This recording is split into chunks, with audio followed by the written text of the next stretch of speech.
Hello friends, welcome to Banking Nagari, my new YouTube channel.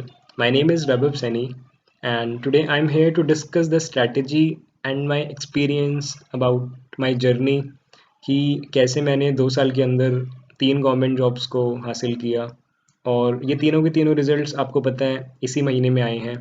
तो that's why I am saying कि इन 15 days I got 3 government jobs.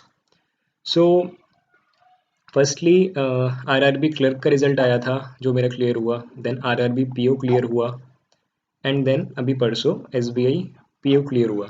और ये तीनों के तीनों एग्जामिनेशंस मैंने अपनी फर्स्ट अटेम्प्ट में क्लियर किए हैं, फर्स्ट अटेम्प्ट में क्रैक किए हैं। सो आई डिस्कस द स्ट्रैटेजी कि मैंने ऐसा क्या कुछ अलग किया और मैंने कुछ अलग करा भी है, तो वो मैं आपसे शेयर करना चाहता हूँ, शायद आपके काम भी आ जाए। तो let's move on. This is me, my pick. I told you my name. I'm BTech Honors in Mechanical Engineering. तो ये रहे मेरे रिजल्ट्स। मैंने आपके लिए स्क्रीनशॉट्स को अपलोड किया है। सबसे पहले आरआरबी ऑफिस असिस्टेंट का रिजल्ट है जिसमें मुझको प्रथमा यूपी ग्रामीण बैंक मिला है। इसके बाद आरआरबी ऑफिसर स्केल 1 यानी प्रोबेशनरी ऑफिसर का रिजल्ट मेरा, जिसमें मुझको आर्यवर्त बैंक मिला है। और सबसे लेटेस्ट एसबीआई पीओ का रिजल्ट जो परसों ही आया है। तो ये रहे मेरे रिजल्ट्स। नाउ कुछ की पॉइंट्स हैं जो एक बिगिनर्स या फिर हम कहें फ्रेशर के लिए भी इम्पोर्टेंट है, और अगर आप प्री निकाल लेते हैं, आपका प्री क्लियर हो जाता है बट मेंस में आप कहीं ना कहीं रह जाते हैं, तो फिर ये आपके लिए भी इम्पोर्टेंट है।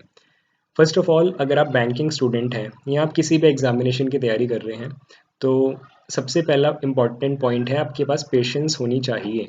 मीन्स अगर आप इस फील्ड में उतरे हैं कि मुझे गवर्नमेंट जॉब चाहिए, तो भले ही आपको 1 साल लगे, 2 साल लगे, 3 साल लगे, आपको पेशेंस बना के रखना है, क्योंकि गवर्नमेंट जॉब बहुत ही कम होता है कि आपको फर्स्ट अटैम्प्ट में ही क्लियर हो जाए। मैंने भी काफ़ी सारे एग्जामिनेशंस दिए हैं, लेकिन इनका मेरा पहला अटैम्प्ट था। तो टाइम आपको लेके चलना पड़ेगा कि कम से कम आपको इतना टाइम लगेगा।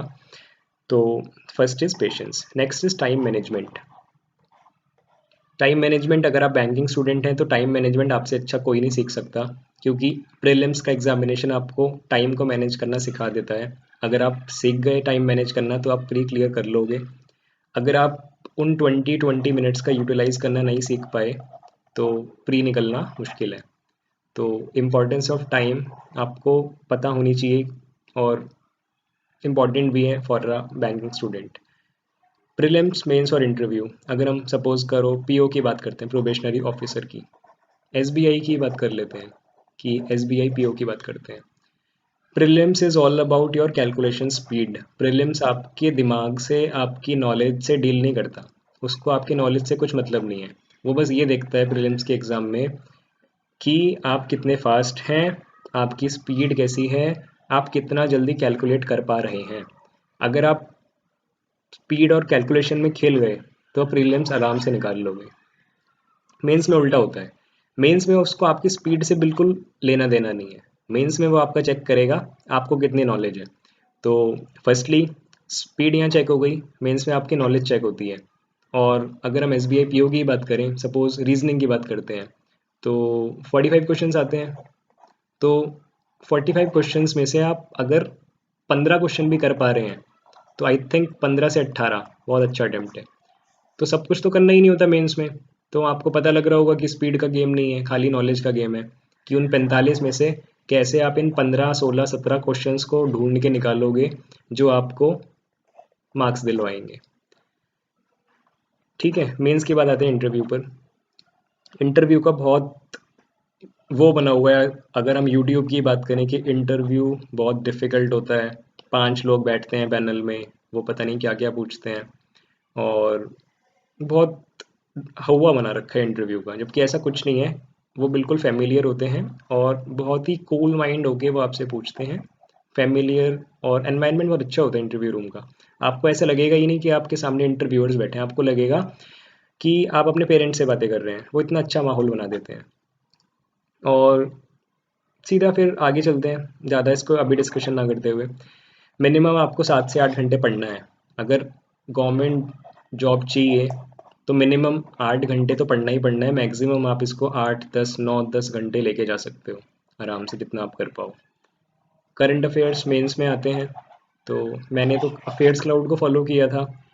इसमें हर महीने 800 एमसीक्यूज होते हैं और इसमें से 80-90% पेपर आराम से आपको करंट अफेयर्स का मिल जाएगा एग्जामिनेशंस में। एसबीआई की बात नहीं कर रहा मैं, आईबीपीएस की बात कर रहा हूँ। आईबीपीएस में तो आराम से आपको 90% पेपर यहीं से मिलता है, अफेयर्स क्लाउड से। ठीक। क्वांट्स में आपको बेसिक्स एटलीस्ट क्लियर होने चाहिए। अगर आपको अरिथमेटिक से डर लगता है, मत करो डिटेल में, डीप स्टडी मत करो, but percentage, profit loss, boat and stream, partnership, basics आपके क्लियर होने चाहिए। रीजनिंग में पजल से डर लगता है तो मिसलेनियस करो, बट पजल्स आनी चाहिए। ऐसा नहीं है कि आप स्किप करके क्लियर कर लोगे, पजल्स का बहुत बड़ा रोल है।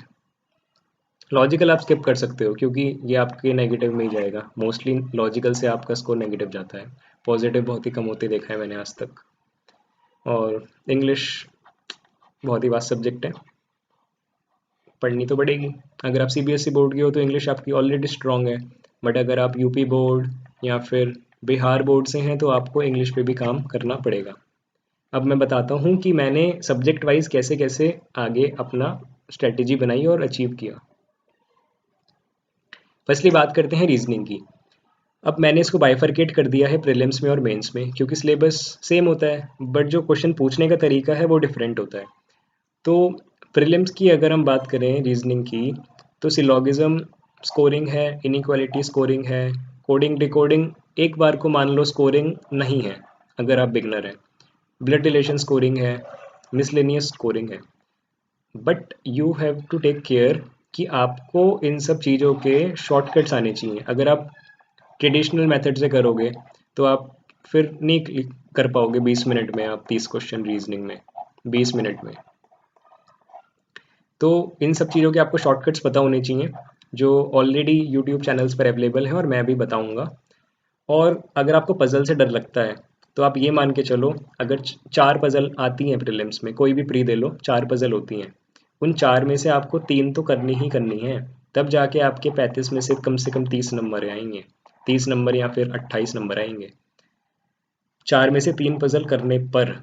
और ये आसान होती हैं, ऐसा कुछ नहीं है कि पजल नहीं बनेंगी, बच्चे 4 भी करके आते हैं, 35 में से 35 भी लेके आते हैं, बट मिनिमम बता रहा हूँ मैं कि 3 तो करनी है आपको। ठीक है, ये हो गया आपका प्रीलिम्स का सीन। मेंस की बात करें तो मेंस में कुछ नहीं होता, सिलेबस सेम रहता है, बट जो आपको यहाँ पे दिख रहा है ना, सिलोगिज्म, इनइक्वालिटीज, ब्लड रिलेशन और कुछ मिसलेनियस, इन सबको कोडेड फॉर्म में कन्वर्ट कर दिया जाता है। सिलोगिज्म रिवर्स सिलॉग आता है, कुछ नहीं होता, थोड़ी सी कोडिंग डाल देते हैं, आपको पहले कोडिंग सॉल्व करनी है और फिर आप क्वेश्चंस को सॉल्व कर पाओगे। तो it's not that much difficult, बस आपको कुछ स्ट्रैटेजीज फॉलो करनी है कि आपको इनको भी शॉर्टकट से करना है।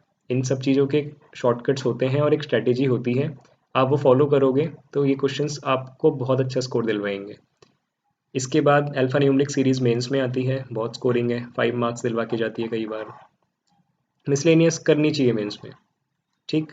इसमें अगर हम पजल्स की बात करें, मेंस में अगर आपकी 4 या 5 पजल आ रही हैं, 5 में से 5 आप अगर 5 में से 5 पजल का टारगेट लेके चलोगे तो 45 मिनट में कुछ भी नहीं कर पाओगे, क्योंकि इसमें ऐसी पजल्स भी होती हैं जो 20 मिनट्स तक ले जाती हैं, वो 20 मिनट्स वाली पजल है।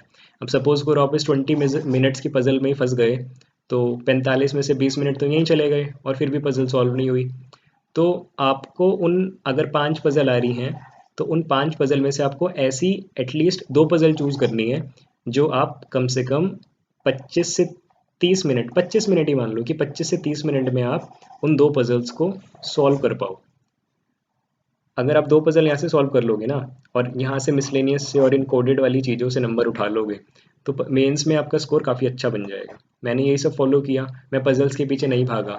मैं नहीं भागा कि अगर 5 पजल आ रही हैं तो मुझे पाँचों की पाँचों या 5 में से 4 पजल करनी है, तो मैंने केवल 2 करी, 2 पजल सॉल्व करी और अच्छे से मतलब करेक्टली सॉल्व करी कि मेरी करेक्टली सॉल्व हो गई, गलत मैंने सॉल्व नहीं की पजल्स। और बाकी के मार्क्स मैंने मिसलेनियस से या फिर जो भी कोडेड फॉर्म में क्वेश्चंस आते हैं अल्फा न्यूमेरिक से, मिसलेनियस से, यहाँ से अचीव किए। तो आई एम नॉट सेइंग कि पजल्स आपको नहीं आनी चाहिए, पजल्स दो पजल करना भी बहुत बड़ी बात है मेंस के एग्ज़ाम में और एसबीआई पीओ के एग्ज़ाम में।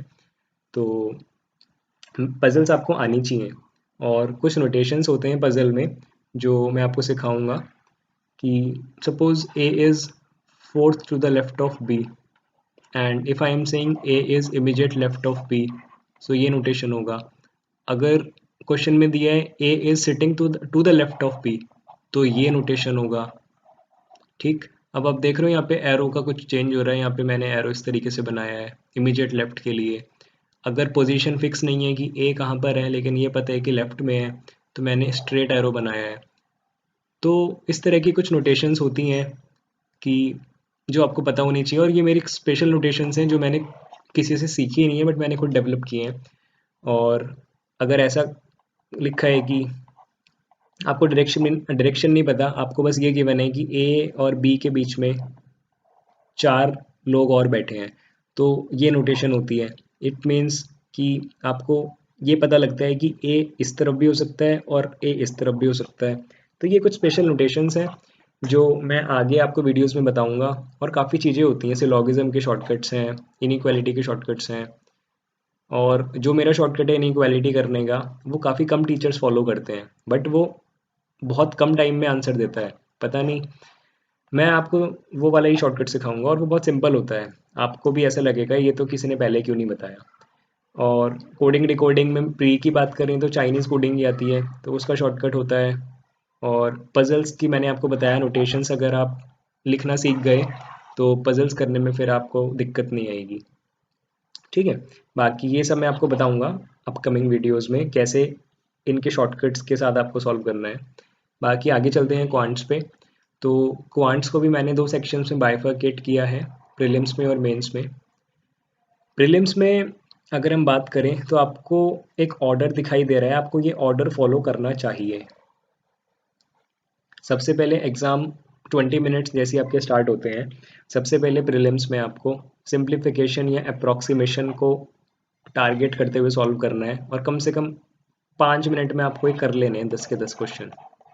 उसके बाद 5 नंबर की अगर क्वाड्रेटिक आ रही है या 5 नंबर की नंबर सीरीज आ रही है, इन दोनों में से कुछ एक आता है एग्जाम में, तो आपको 5 मार्क्स यहाँ से उठाने हैं। उसके बाद दोनों की दोनों डीआई डुएबल होती हैं जो आपको 10 मार्क्स आराम से देंगी। 10 भी आप नहीं कर पा रहे, 8 या 9 मार्क्स तो आपको देंगी ना। तो इतना काम आपको करने में कम से कम 16 से 17 मिनट लग जाएंगे। तो आपके पास केवल बचेंगे 2 से 3 मिनट।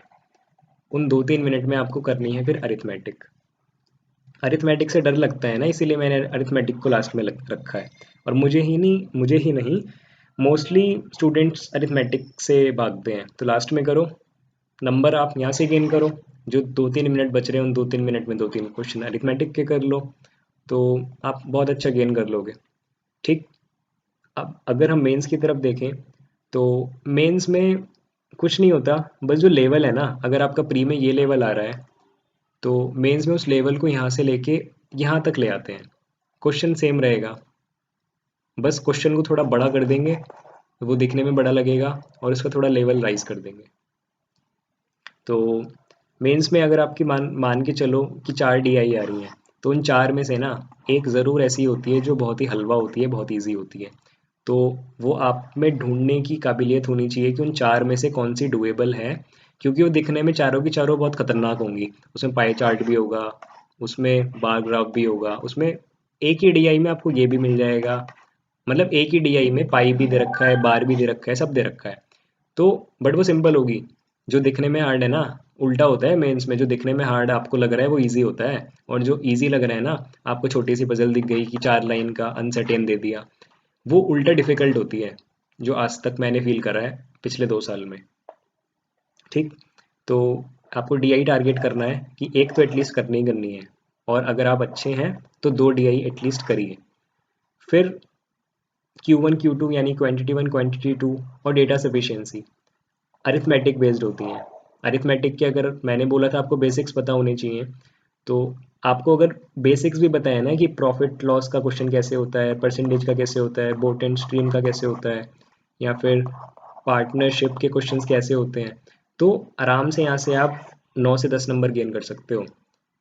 मैं नहीं कह रहा अरिथमेटिक के जो एक एक नंबर के क्वेश्चंस आते हैं उनके पीछे भागो, मत भागो। इनके जो क्वेश्चंस होते हैं ना Q1 Q2 और डेटा सफिशिएंसी के, वो सिंगल लाइनर होते हैं और काफ़ी इजी होते हैं इन अरिथमेटिक वाले क्वेश्चन से, तो इनको टारगेट करना चाहिए। उसके बाद अगर हम आरआरबी की बात करें तो थोड़ा सा फैशन में है कि आरआरबी 5 अप्रॉक्सीमेशन देता ही देता है। इस बार क्लर्क में भी मिली, पीओ में भी मिली, मेंस में 5 अप्रॉक्स थी, फ्री के मार्क्स हैं 5 नंबर। ठीक, उसके बाद आपके पास टाइम बचेगा तो फिर आपको, अगर जितने भी अरिथमेटिक के क्वेश्चन हैं उसमें से आपको ढूंढने हैं कि कौन से ऐसे 4-5 क्वेश्चन हैं जो मैं कर सकता हूँ। होंगे वो क्वेश्चन बीच में कहीं छुपे हुए, वो आपको ढूंढने हैं और करने हैं। ठीक है, अब एक इम्पॉर्टेंट पॉइंट अगर मैं बताऊं, मेंस में क्वेश्चंस तो होंगे। अगर आप रीजनिंग की बात करें तो 45 क्वेश्चन है मेंस में, क्वांट्स की बात करें तो आपको 35 क्वेश्चन मिलेंगे मेंस में। लेकिन आपको इन 45 क्वेश्चन में ऐसे ढूंढने हैं क्वेश्चंस जो आप कर सकते हैं। सपोज करो पहला क्वेश्चन है बहुत डिफिकल्ट आपको लगा, पहली पजल ही आ गई, शुरू के 5 क्वेश्चन पजल्स हैं, तो मत करो, छोड़ दो, छठे क्वेश्चन पे आओ। 1 नंबर का क्वेश्चन है, सिटिंग अरेंजमेंट पूछा है 1 नंबर का, बिल्कुल स्किप नहीं करना, तुरंत करो, 2 मिनट में करके ख़त्म करो। 7th पे आए, अपने बस की नहीं है, हार्ड लग रहा है, छोड़ दो। 8 पे आओ, 9 पे आओ, दोनों हार्ड है, छोड़ दो। 10 पे आओ, एक ऐसी पजल मिल गई जो हमें लग रहा है कि केवल सर्कुलर अरेंजमेंट है और हम कर सकते हैं, करो। मेरे कहने का मतलब है आपको एलिमिनेट करने का और आपको स्किप करने का तरीका पता होना चाहिए। ईगो पे तो लेना ही नहीं है कि पहला क्वेश्चन नहीं हो रहा, क्यों नहीं हो रहा, मुझे तो आता था करना, मैं तो इसे ही करूँगा, इसी पजल को करूँगा, इसी में 15 मिनट खराब करूँगा। तो आपको स्किप करने का मेथड एटलीस्ट आना चाहिए कि मेंस में तो स्किप करने का गेम है। क्योंकि आपको अगर रीजनिंग में 45 क्वेश्चन आपने नहीं देखे ना तो बहुत ही गलत हो गया है। आपको 1 से लेके 45 क्वेश्चन तक जाना ही जाना है, देखने हैं। हो सकता है लास्ट में 45वें या 40वें नंबर पे एक पजल डाल रखी हो 5 क्वेश्चंस की जो बहुत ईजी हो और आपको आराम से 5 या 10 नंबर भी देके जाए, क्योंकि मेंस में तो 2-2 नंबर की पजल्स भी आती हैं, मतलब 10 नंबर की पजल भी आती है, एक क्वेश्चन 2 नंबर का। So the main strategy is, अगर मैं वाइंड अप करूं कि प्रीलिम्स की अगर हम बात करें ना, तो प्रीलिम्स में खाली टाइम का गेम है, आपकी कैलकुलेशन स्पीड फास्ट होनी चाहिए। वो कैसे होगी?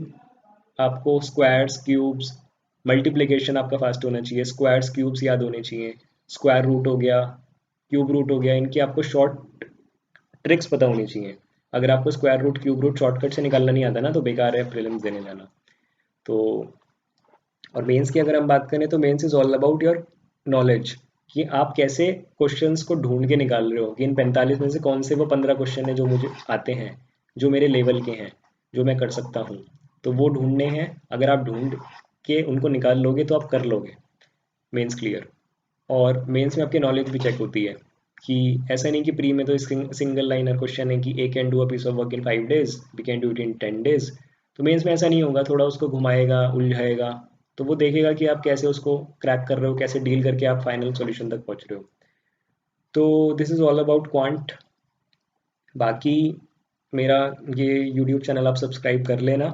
जो मैंने आपसे बोला है ना कि शॉर्टकट्स हैं, शॉर्ट ट्रिक्स हैं जो मैं फॉलो करता हूँ, और उन सब पे मैं शॉर्ट शॉर्ट वीडियोस बनाऊंगा जो शॉर्ट ट्रिक्स मैंने फॉलो करी हैं। और उन्हीं चीज़ों की वजह से मुझको ये सफलता मिली है कि एक ही महीने के अंदर अंदर मेरे 3 गवर्नमेंट एग्जामिनेशंस क्रैक हुए हैं। और अभी IBPS PO भी वेटिंग है, IBPS क्लर्क भी वेटिंग है, तो होप सो मेरे वो भी शायद क्लियर हो जाएं। तो आप जुड़े रहना, सब्सक्राइब कर लो चैनल्स। मैं अपकमिंग डेज़ में कुछ वीडियोस और अपलोड करूँगा। और आपको अगर कोई पर्टिकुलर वीडियो चाहिए हो कि रीजनिंग से रिलेटेड और डिटेल में या क्वांट से रिलेटेड और डिटेल में मैं एक्सप्लेन करूँ कि मैंने ऐसा क्या स्पेशल किया, तो आप कमेंट सेक्शन में कमेंट कर देना, मैं ज़रूर बनाऊँगा। और मैंने आपसे स्टार्टिंग में बोला था कि मैंने कुछ स्पेशल किया है, तो उसमें मैंने स्पेशल ये किया है कि अगर करंट अफेयर्स की बात करें, पहले मॉक की बात कर लेते हैं। कि मैंने सुना है, मैंने जब मैं तैयारी करता था तो मेरे फ्रेंड्स थे बैंकिंग में, या जो बैंकिंग एग्जामिनेशन क्लियर कर चुके थे, या फिर जो तैयारी कर रहे थे, वो कहते थे कि बिना मॉक के एग्ज़ाम नहीं क्लियर कर सकते। मैंने बिना मॉक के एग्ज़ाम क्लियर करके दिखाया है। आज तक मैंने कभी मॉक नहीं दिया। एक बार दिया था, मेरे नंबर बहुत कम आए, मैं डिमोटिवेट हो गया, मैंने अगली बार से नहीं दिया। अब देखो क्लियर हुए हैं एग्ज़ाम, ऐसा कुछ नहीं है कि बिना मॉक के एग्ज़ाम क्लियर नहीं होते। बट मैंने एक नया काम ये किया था, इंस्टेड ऑफ गिविंग मॉक मैंने प्रीवियस ईयर क्वेश्चंस को सॉल्व किया था, जो आपको गूगल पे आराम से मिल जाएंगे, या फिर कुछ बुक्स भी आती हैं प्रीवियस ईयर की। तो instead of giving mocks I gave P Y Qs, मैंने P Y Q previous year questions को सॉल्व किया टाइमर लगा के। तो ये मैंने किया था, इससे आपको डिमोटिवेशन भी नहीं होगा। मॉक से बहुत डिमोटिवेशन होता है, क्योंकि उनका स्टैंडर्ड आप इतना, अगर आपका मेंस इतना आ रहा है ना इस लेवल का, तो वो आप मॉक में आपको ये लेवल दे देते हैं, तो अपने आप डिमोटिवेट हो जाते हो। तो मैं तो सलाह नहीं दूंगा मॉक दो, बाकी आपके विषय दे सकते हो 2-3 अगर आपको देने हैं। और दूसरा काम मैंने जो किया करंट अफेयर्स का, मैंने अफेयर्स क्लाउड को फॉलो किया, एमसीक्यूज याद किए। मुझे भी काफ़ी टीचर्स ने बोला था पर्सनली भी कि आप एमसीक्यूज के पीछे मत भागो, आप डिटेल में कोई टॉपिक पढ़ो। जो आपने देखा होगा ना कि काफ़ी सारे कैप्सूल्स वगैरह आते हैं कि एक न्यूज़ है उसके बारे में इतनी सारी लाइन दे रखी है नीचे, आपको वो पढ़नी है। मैंने नहीं पढ़ी, मैंने तो एमसीक्यू याद करे हैं, और मुझे तो बहुत हेल्प मिली है। इन एमसीक्यूज से डायरेक्ट क्वेश्चंस आते हैं, और कई बार तो मैंने नोटिस करा है कि word to word question same लिखा हुआ आया है। तो ये थोड़ा सा था, और मेन मेरा यही था स्पेशल कि मैंने मॉक नहीं दिया कभी, जो बेटर ट्रूथ है। और बैंकिंग एस्पिरेंट्स तो आई डोंट थिंक सो इस बात से बिलीव करेंगे मॉक वाली से, बट मैंने कभी नहीं दिया। और बस वही था, टाइम मैनेजमेंट आपको करना आना चाहिए। मैंने इतनी तो मिनिमम स्टडी मैंने 7-8 आवर्स की करी है, मैक्सिमम 12 आवर्स तक मैं लेके गया था मेंस की प्रिपरेशन में, क्योंकि करंट अफेयर्स को आपको 2 ढाई घंटा 3 घंटा एक दिन में देना पड़ता है। तो आपकी वो प्रिपरेशन, फिर आपकी जो स्टडी आवर्स हैं वो 12 आवर्स तक पहुंच ही जाते हैं मेंस से पहले, वो आपको देना पड़ेगा। और आप सब्सक्राइब कर लीजिए। बाकी कोई और क्वेश्चन हो, कोई और कमेंट हो, कोई क्वेरी हो, आप कमेंट सेक्शन में डाल देना, मैं उस पर ज़रूर वीडियो बनाऊंगा। या फिर आपको कुछ और बात पूछनी हो तो वो भी आप बता देना कमेंट में, I will make a video on it. ठीक है, बाय बाय, थैंक यू।